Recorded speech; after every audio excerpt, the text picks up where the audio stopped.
तो कहानी की शुरुआत में हम सूरी को उसके लैब में देखते हैं, जो अपने भाई टिचाला की एक अननोन बीमारी का इलाज ढूंढ रही होती है। पर बहुत जल्द वहाँ पे उसकी मॉम आकर उसे बताती है कि अब बहुत देर हो चुकी है और टिचाला की अब मौत हो चुकी है। इसके बाद हम देखते हैं कि टिचाला को वकांडा के अनोखे रिचुअल्स के साथ आखिरी विदाई दी जाती है। अब यहाँ से सीन शिफ्ट होती है 1 साल के बाद का, जहाँ हम यूनाइटेड नेशन में वकांडा की रानी रामोंडा को देखते हैं, यानी कि टिचाला की माँ को। जहाँ पे सारे देश वकांडा पे इल्जाम लगा रहे थे कि वकांडा अपने वादे के मुताबिक वाइब्रेनियम को दुनिया के साथ शेयर करने में पीछे रही है। इस पर रामोंडा उन्हें बताती है कि वकांडा दुनिया की तरक्की में उनकी मदद करना चाहता है, पर कुछ लोगों के गलत इरादों के चलते उनका वाइब्रेनियम गलत हाथों में भी जा सकता है, जो कि पूरी दुनिया के लिए बहुत खतरे की बात है। इसके बाद वो बताती है कि कैसे उनके एक आउटरीच सेंटर पे फ्रांस के कुछ सैनिकों ने वाइब्रेनियम को चुराने के लिए उन पर हमला किया, पर ओकियो और उसके सिपाहियों ने उन्हें ऐसा करने से रोक दिया और वो उन सैनिकों को गिरफ्तार करके सबके सामने ला देती है। इसके साथ ही वो बाकी सभी देशों को वार्न करती है कि वकांडा ने जरूर अपना राजा खोया है, पर वो अब भी अपनी धरती और उसके रिसोर्सेज की सुरक्षा अच्छे से कर सकते हैं। इसके बाद हम अटलांटिक ओशियन में एक मिलिट्री बेस को देखते हैं, जहाँ कुछ वैज्ञानिक एक वाइब्रेनियम डिटेक्टर की मदद से ओशियन के अंदर वाइब्रेनियम की तलाश कर रहे थे, पर तभी अचानक से उनके ऊपर एक हमला होता है। ये लोग वहाँ अटलांटिक के रहने वाले थे और उन्हें टेलोकेंस कहा जाता है। उन्हें लगता है कि वो लोग वाइब्रेनियम को ढूंढने में उनके लोगों को भी खत्म कर देंगे, इसीलिए वो लोग उन पर हमला करके उन लोगों को मार देते हैं।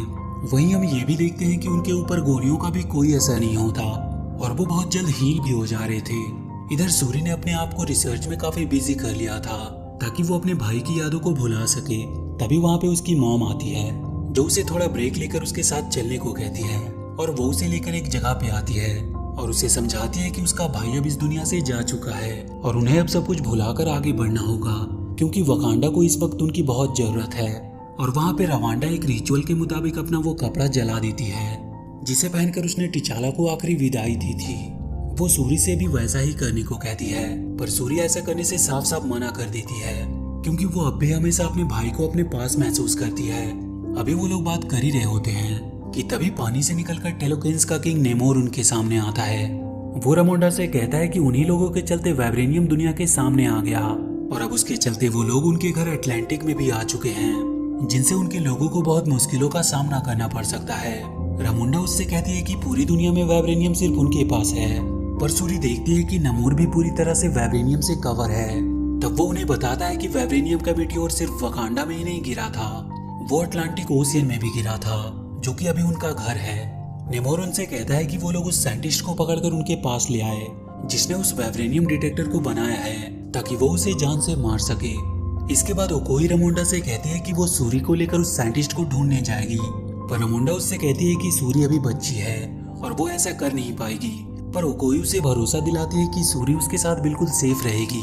और फिर ओकोई और सूरी जाकर एजेंट रॉस से मिलते हैं ताकि वो उस साइंटिस्ट का पता लगा सके, और उससे उन्हें पता चलता है कि उस वाइब्रेनियम डिटेक्टर को एक कॉलेज स्टूडेंट ने बनाया था। वो दोनों MIT कॉलेज पहुंचते हैं ताकि वो उस साइंटिस्ट को अपने साथ वकांडा ले जा सके। इसके बाद वो दोनों जाकर उस स्टूडेंट से मिलते हैं जिसका नाम रिरी विलियम था। वो उन दोनों को लेकर अपने गैराज में पहुंचती है जहाँ पे वो काम करती थी। वो उन्हें बताती है कि उसने उस मशीन को अपने कॉलेज प्रोजेक्ट के लिए बनाया था, पर उसके टीचर ने बिना उससे पूछे उसे CIA को सौंप दिया। तभी वहाँ पे FBI की टीम पहुंच जाती है और उन्हें चारों तरफ से घेर लेती है।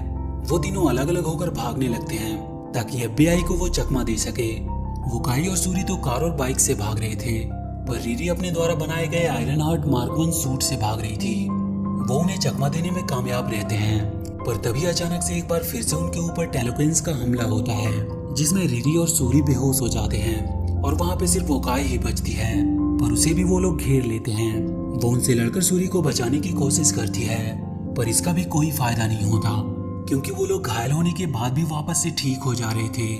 वो लोग वोकाई को मारकर नीचे पानी में फेंक देते हैं और वो सूरी और रीरी को अपने साथ ले जाते हैं। अगले दिन एजेंट रॉस अपने बॉस के साथ उस जगह पे पहुंचता है जहाँ पे वो हमला हुआ था, और वहीं पे उसे सूरी का वो ब्रेसलेट मिलता है जिसे वो सबसे छुपाकर अपने पास रख लेता है।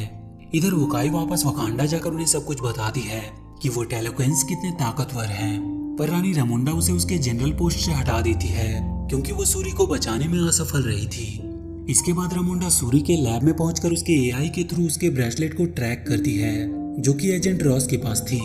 वो उससे बात करके सब कुछ उसे बताती है और वहीं सूरी के इयररिंग को ट्रैक करके उन्हें पता चलता है कि सूरी अटलांटिक में ही है।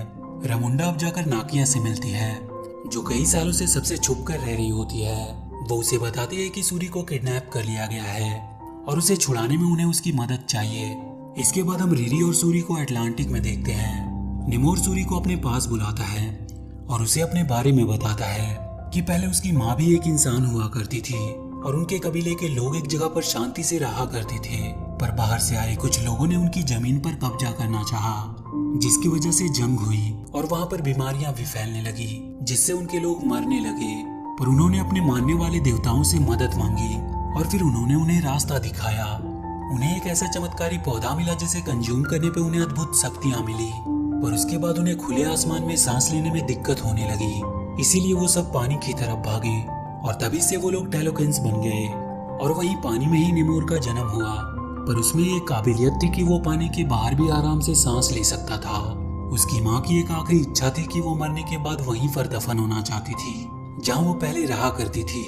और जब निमोर अपनी माँ को वहाँ पर दफन करने गया तो उसने देखा कि वहाँ पे अभी भी वो बाहर से आए स्पेनिश लोग वहाँ के लोगों पर अपना हुक्म चला रहे थे।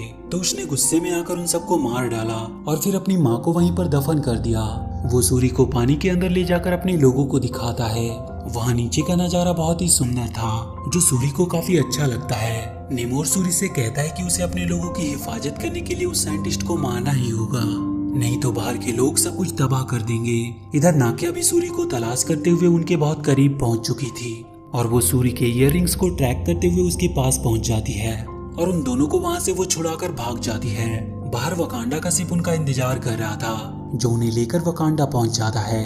रामुंडा सूरी को वापस पाकर बहुत खुश होती है। निमोर अब इस बात को लेकर बहुत भड़क चुका था और वो अपनी पूरी सेना को वकांडा पर हमला करने के लिए तैयार करता है और इसके बाद वो वकांडा पे चारों तरफ से हमला कर देते हैं। उनके बीच वहाँ पर एक बहुत ही खतरनाक लड़ाई होती है। निमोर अकेला ही उनके प्लेन्स को बर्बाद करने के लिए काफी था और उसी लड़ाई में रानी रामुंडा मारी जाती है। और वहीं निमोर उन लोगों को वार्न करता है कि अगर उन्होंने उनकी बातों को नहीं माना तो एक बार फिर से वो अपनी सेना को लेकर उनके ऊपर हमला करेगा और वकांडा को इस धरती से हमेशा के लिए खत्म कर देगा। अब सूरी वकांडा को बचाने के खातिर अपने अंदर ब्लैक पैंथर के पावर को ले लेती है और अब वो वकांडा की नई ब्लैक पैंथर बन चुकी थी। इसके बाद वो अपनी सेना को तैयार करती है और अपनी रानी का बदला लेने के लिए वो अटलांटिक के बीच में टेलोकेन से लड़ने के लिए पहुंचती है और वहाँ वो उन पर हमला कर देते हैं। उनके बीच लड़ाई शुरू हो जाती है और एक बहुत लंबी फाइट चलती है। लड़ाई करते हुए सूरी को निमोर की कमजोरी का पता चलता है। वो देखती है कि निमोर को उसकी पावर्स पानी से मिलती है और पानी के बाहर होके भी उसके अंदर कुछ मात्रा में पानी रहती ही है। इसी कमजोरी का फायदा उठाते हुए सूरी उस पर अपने द्वारा बनाए गए ड्रायर का यूज करती है और वो किसी तरह उसे हरा देती है। वो उसे जान से मार देना चाहती थी, पर तभी उसे उसकी मॉम की बात याद आती है और वो निमोर को माफ करके जिंदा छोड़ देती है। निमोर और उसकी सेना हार मानकर सरेंडर कर चुके थे। इसके बाद वो सब वकांडा वापस आ जाते हैं और अब वकांडा का नया राजा अंबाकू को बना दिया जाता है, क्योंकि सूरी अभी इन सब चीजों के लिए अच्छे तरह से तैयार नहीं थी। और वहीं हम निमोर को अपने लोगों से बात करते हुए सुनते हैं। वो कह रहा होता है कि अब वकांडा के ऊपर बहुत सारा खतरा आने वाला है और तब उन्हें हमारी बहुत जरूरत पड़ने वाली है और हम उसी मौके का फायदा उठाकर उन्हें हराएंगे। इसके बाद हम सूरी को देखते हैं जो नाकिया से मिलने जाती है और वहीं वो भी अपने उस कपड़े को जला देती है जिसे पहनकर उसने अपने भाई टिचाला को आखिरी विदाई दी थी, क्योंकि अब वो जान चुकी थी कि उसे सब कुछ भुलाकर वकांडा की देखभाल करनी होगी। और इसी के साथ ये मूवी यहीं पर खत्म हो जाती है।